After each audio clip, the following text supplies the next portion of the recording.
When you look at the mast cells under a microscope, they have hundreds of these little granules within them.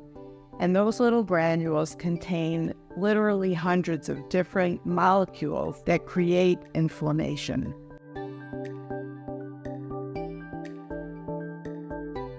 My name is Dr. Clair Francomano, and this is my YouTube channel where we talk about all things related to the Ehlers-Danlos syndromes and hypermobility spectrum disorders. Our topic today is mast cells. What are they? How do we recognize when there's a problem with them? And what can we do about it? So the mast cells are a part of our immune system, and we find them in every part of the body, literally every part of the body. But they tend to congregate in those parts of the body that are at the interface between the external environment and our body. So the skin, the GI tract, the lungs, sinuses, we see a lot of mast cells. The mast cells are designed to create inflammation when there is a foreign body that's coming in and could potentially be dangerous to us. So they have a very real purpose, but I've heard the analogy used that they're kind of like the Marines or those first responders, where they have instruments at their disposal to fight off an attack. They're lobbing out those grenades, and they just don't know how to stand down when the threat is removed. So in the case of the mast cells, their grenades are little packets of inflammation. When you look at the mast cells under a microscope, they have hundreds of these little granules within them. And those little granules contain literally hundreds of different molecules that create inflammation. The inflammation is useful when it's needed, but it can create an awful lot of trouble when it's not. And so in the skin, if the mast cells are activated, we see rashes, hives, itching. People will respond in a very dramatic way to any kind of insect bite. There's a phenomenon called dermatographia, which means literally writing on the skin. So when you scratch the skin, it raises a red wheal, and it looks like you've been writing on the skin. In the GI tract, if the mast cells are reacting, you can get abdominal pain, gas, bloating, diarrhea, a lot of discomfort in the GI tract. And in the lungs, it creates a situation that looks a lot like asthma, but doesn't respond to pulmonary function testing like asthma. In the brain, we can get brain fog and headaches. In the sinuses, a lot of inflammation that looks just a lot like allergies. These inflammatory molecules that the mast cells release there are so many of them, but histamine is one of the most common ones. And histamine interacts with our cells at two different receptors, H1 and H2. So one of the very first mechanisms that we use to fight those mast cell reactions is the use of antihistamines. Antihistamines come in two flavors. They're the ones that block the H1 receptor and the ones that block the H2 receptor.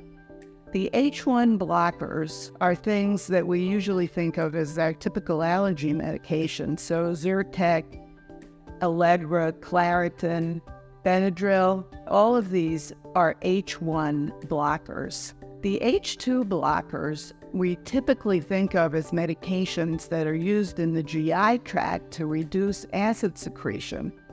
And these medications do that, but they do it by blocking H2. So Pepcid is an H2 blocker, and there's another medication called Tagamet, which is an H2 blocker. So that's our first response to mast cell activation, is let's block the histamine, because that is such a prominent member of that inflammatory class of molecules that the mast cells are releasing. That takes care of the histamine. But then we have these hundreds of other mast cell inflammatory molecules that are still out there and being released into the tissue. So what can we do about those? There's a class of medications that are called mast cell stabilizers, and these prevent the mast cells from releasing all those inflammatory molecules into the tissue in the first place. The main one that we use in the United States is something called Cromolyn sodium. And Cromolyn sodium in the U.S. is marketed as a liquid. This is a light-sensitive liquid, so it's packaged in little 5 ml vials, one-use 5 ml vials. And you have to break open that 5 ml vial and mix it with a small amount of water, just 1 or 2 ounces, and you drink it 30 minutes before your meals and at bedtime.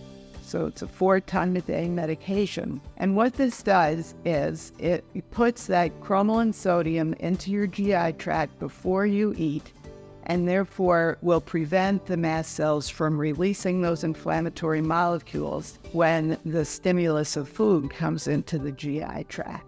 There are a couple of other mast cell stabilizers that are out there. Another one is called Ketotifen. Ketotifen is not available by prescription in the U.S. in the typical usual drugstores, but it can be obtained by compounding at a compounding pharmacy. And usually it's taken twice a day. That's another thing that can be tried. And then there's also the herbal supplement, which is called Quercetin, which is a mast cell stabilizer, and that's available without a prescription and is another means of stabilizing the mast cells. So that's the second prong of our approach to mast cell activation. And then the third one is to limit the foods that are high in histamine potential. And this is one of those things that some people find it's useful, some people find it's not. There haven't been really good studies about the utility of a low histamine diet in mast cell activation, but we do find that there are some patients who really find that by limiting the histamine potential of their diet, they can improve their symptoms. So if you look online for a low histamine diet, you can find there are a number of different websites that will provide this. And typically there's one website from Switzerland that gives a ranking for a very, very large range of foods.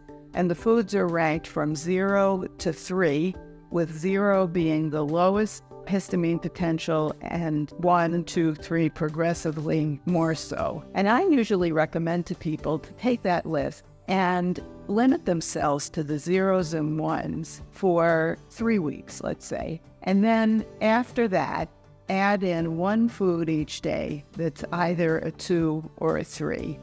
And see how it makes them feel. Does it give any GI distress? Does it cause any itching or rashing or hives? Does it give them brain fog? Does it make them just feel totally fatigued or give total body pain? All of these things can be reactions to mast cell activation and a higher histamine load in the body.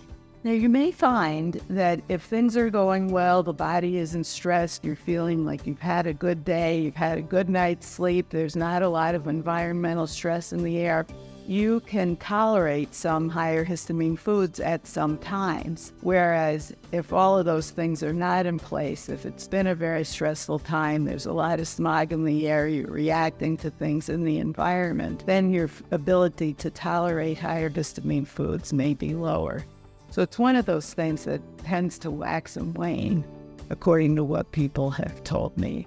The main thing about the mast cells is that they can cause havoc in almost any organ system. So you want to be aware that if you're having hives, itching, rashing, if you're reacting strongly to bug bites, if you're having a lot of GI distress, if you've been diagnosed with interstitial cystitis, this is another thing. The bladder can be particularly reactive to mast cells. All of these things can be telling you that your mast cells are overactive. And it may be worth speaking with your physician and talking to them about trying some of these strategies to see whether approach to minimizing mast cell activation might possibly improve your quality of life. So that's a wrap on mast cell activation, and thank you so much for spending some time with me this afternoon. I hope to see you again soon.